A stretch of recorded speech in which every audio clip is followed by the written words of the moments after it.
In case you missed it, here's everything you need to know in pop culture news today in less than 2 minutes. Let's get into it. First things first, Russell Westbrook has retired after 18 seasons, so congratulations to him. He announced it in a video he put on social media that Michael B. Jordan directed. Meg Thee Stallion was a guest on Michelle Obama's podcast, in my opinion, that she does with her brother Craig Robinson. I really enjoyed this episode. I'll maybe do a deep dive on it and the things that I enjoyed, but definitely check it out. Also, speaking of Meg Thee Stallion, she teased that Act 3 is going to be on the way soon. My queen, Miss Rachel, has announced that she is coming out with her first ever album on September 25th. We the Blacks ride for Miss Rachel, so I for one will be supporting this album. I don't even have kids, but I have kids adjacent in my life that I will be buying this vinyl for. Netflix has a reboot of A Different World coming out on September 24th. With the reboot, they also re-recorded the theme song, and Brandy was the voice of the re-recording. If you've listened to the version of this theme song, let me know what you think in the comments. Happy 10 years to Ray Shremmers from Life 2. This album carried a lot of us through college, so congratulations, brothers. A while back, we learned that Princess Diaries 3 is in pre-production, but today it was confirmed that Julie Andrews is actually not coming back for the movie. She basically said, "I'm retired from on-screen acting and y'all will have a lot more fun without Granny on the set." And while we're on the topic of Princess Diaries, these pictures of Anne Hathaway came out from her at a movie premiere.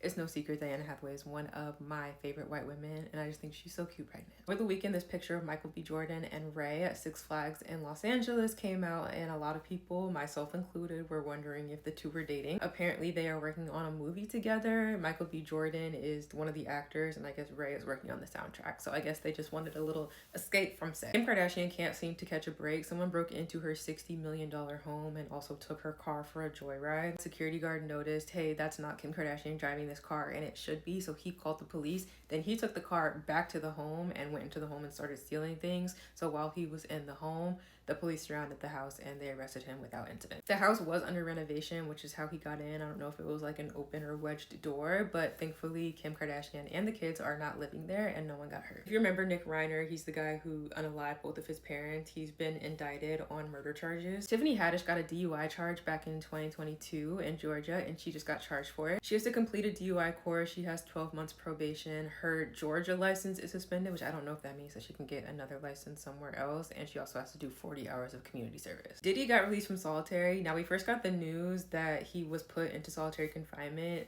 because he got into a prison fight 3 weeks ago. So I like to believe that he's been sitting there for 3 weeks. Wouldn't be mad at it, but we don't know if it's just now being reported or if he's really been sitting there the whole time. And last but not least, speaking of sexual deviance, Tyga released an album called Starface recently, and Pitchfork actually gave it a 0 out of 10 stars. I have zero intention of listening to this for myself, but apparently he used AI throughout the album and it is just bad all around. But if you've listened to it, and I should listen to it too, let me know. You might change my mind, but probably not. That was news today. Make sure you come back tomorrow for what you missed.